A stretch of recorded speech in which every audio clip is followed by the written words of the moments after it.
Assalamualaikum warahmatullahi wabarakatuh. Critical Book Review yang mengangkat judul Produksi dan Operasional dalam Bisnis. Yang terhormat Bapak Dosen Pengampu Bapak Juhrinal M. Nawawi.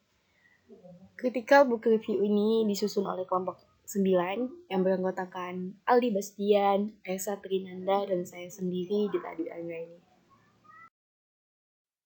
Bab 1 pendahuluan. Yang pertama adalah latar belakang. Critical book review dapat diartikan sebagai evaluasi terhadap suatu buku atau artikel yang akan direview. Critical book review bukan hanya merupakan laporan atau tulisan tentang isi suatu buku atau artikel, tetapi lebih kepada evaluasi seperti mengulas atau mereview, menginterpretasi, serta menganalisis dan bukan merupakan pembuktian benar atau salah suatu artikel atau buku. Critical book review bukan sekedar laporan atau tulisan tentang isi sebuah buku atau artikel, tetapi lebih menitik beratkan pada evaluasi penjelasan interpretasi dan analisis mengenai keunggulan dan kelemahan buku atau artikel tersebut. Melalui kegiatan critical book review, mahasiswa diajak untuk berpikir kritis mengenai suatu permasalahan yang menilai dan menganalisis suatu kajian secara objektif, serta mampu memandang suatu permasalahan dari sudut pandang yang berbeda. Mahasiswa dapat menguji pikiran pengarang atau penulis lewat sudut pandangnya dengan berdasarkan pengetahuan dan pengalaman yang dimiliki. Adapun tujuan penulisan critical book review, yang pertama, meningkatkan kemampuan mahasiswa dalam meringkas, menganalisis, dan membandingkan serta memberikan kritik pada jurnal.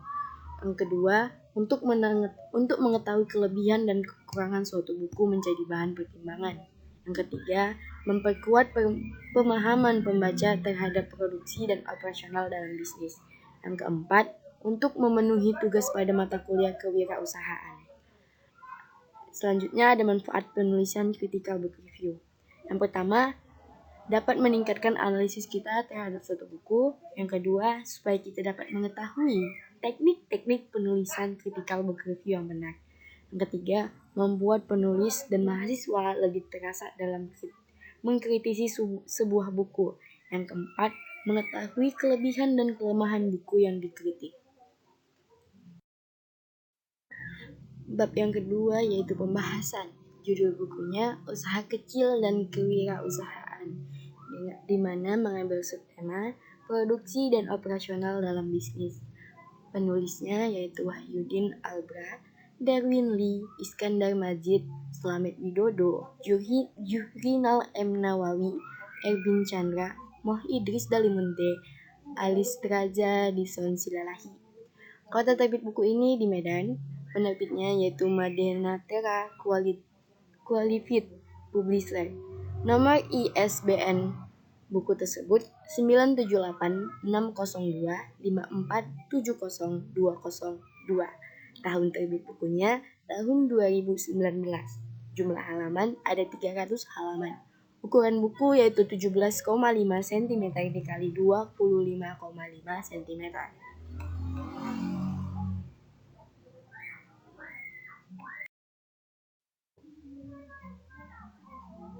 Ringkasan isi buku bab 9. Sistem operasi. Ketika memulai operasi sebuah bisnis, ada beberapa hal yang perlu diperhatikan untuk seorang wirausaha, antara lain sebagai berikut. Memilih lokasi yang tepat dan strategis. Lokasi merupakan tempat melayani konsumen, dapat pula diartikan sebagai tempat untuk memajangkan barang-barang dagangannya. Konsumen dapat melihat secara langsung barang yang diproduksi atau jenis dijual, baik jenis, jumlah maupun harganya. Dengan demikian, konsumen dapat lebih mudah memilih dan bertransaksi atau melakukan pembelanjaan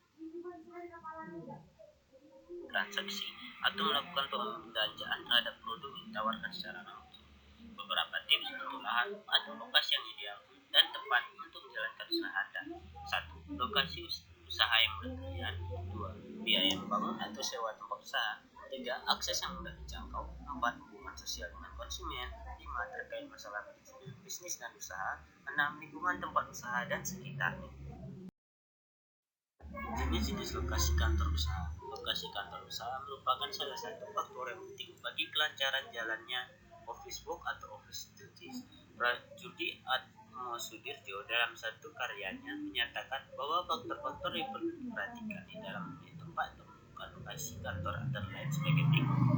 1. Lokasi untuk kantor pusat. Kantor pusat digunakan sebagai tempat membuat perencanaan aktiviti berbagai kegiatan, melakukan pengendalian atau pengontrolan terhadap semua aktivitas usaha, serta membuat laporan usaha terhadap berbagai pihak. Kantor pusat juga mewakili wewenang untuk memutuskan sesuatu yang memiliki nilai strategis. Lokasi untuk pabrik. Pemilihan lokasi pabrik membutuhkan pertimbangan yang hati-hati. Di saat manajemen telah memutuskan untuk beroperasi di satu lokasi tertentu, banyak biaya menjadi tetap dan sulit untuk dikurangi. Lokasi untuk gudang. Memilih lokasi gudang tidak bisa dilakukan secara sembarangan. Ada beberapa kajian yang dilakukan secara komprehensif sebelum menentukan lokasi sebuah gudang. Lokasi untuk kantor cabang. Dalam pemilihan lokasi kantor cabang atau kantor suatu perusahaan multinasional dipengaruhi oleh banyak faktor, terutama tidak lepas dari strategi dan visi dari perusahaan tersebut. Faktor apa yang menjadi prioritas dalam pemilihan kantor tersebut?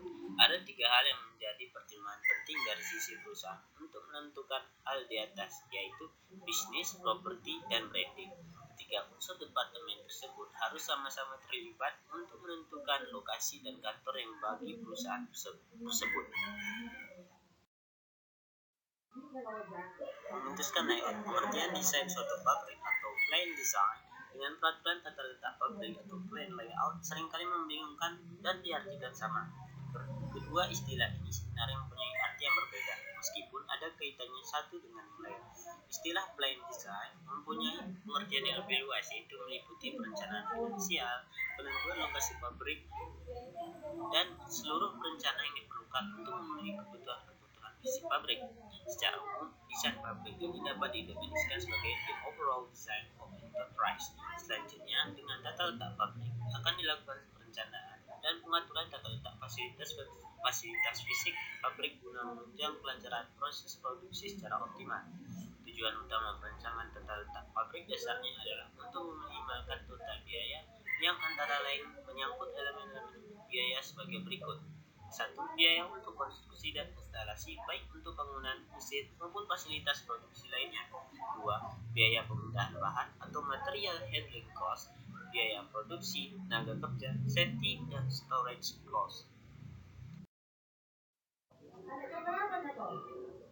Pengimplementasian rencana operasi.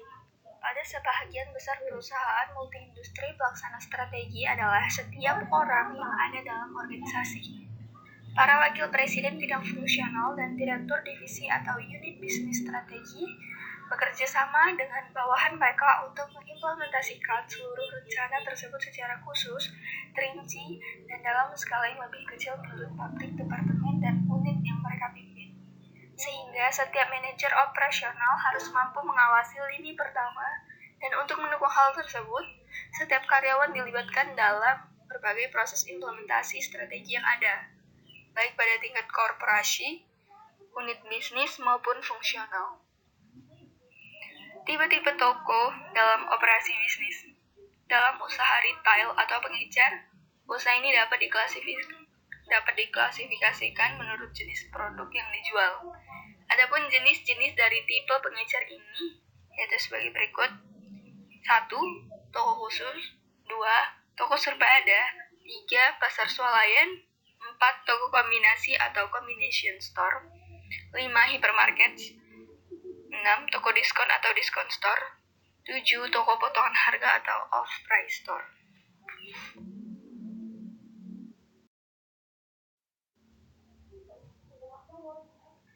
Selanjutnya, kelebihan dan kekurangan buku. 1. Kelebihan buku. Yang pertama, identitas buku sudah lengkap, meliputi nama penulis, penerbit, kota, tahun terbit, ISBN, dan cetakan. Yang kedua, dalam penyajian, penulis menggunakan bahasa yang formal dan dengan bahasa yang mudah untuk dipahami oleh pembaca. Yang ketiga, Penjelasan yang padat dan ringan menempatkan pembaca yang baru mengenal kewirausahaan diberikan kemudahan. Setiap pembahasan yang disampaikan penulis diterangkan dengan sangat jelas. Yang keempat, untuk tampilan cover, buku sudah cukup menarik perhatian untuk pembaca karena cover buku yang terkesan simpel dan tidak berlebihan. Yang kelima, ada indikator yang harus dicapai oleh pembaca pada setiap bab awal. Kekurangan buku. Yang pertama, buku ini memuat gambar berwarna hitam putih dan hal itu menyebabkan gambar menjadi kurang jelas dan kurang menarik. Yang kedua, tidak adanya tanda pembagi pada setiap subbab seperti menggunakan huruf, nomor, atau tanda lainnya yang dimana akan membuat pembaca sedikit kebingungan untuk memahaminya. Yang ketiga, tidak memuat rangkuman atau ringkasan isi di setiap akhir bab sehingga mempermudah pembaca untuk memahami inti dari setiap bab.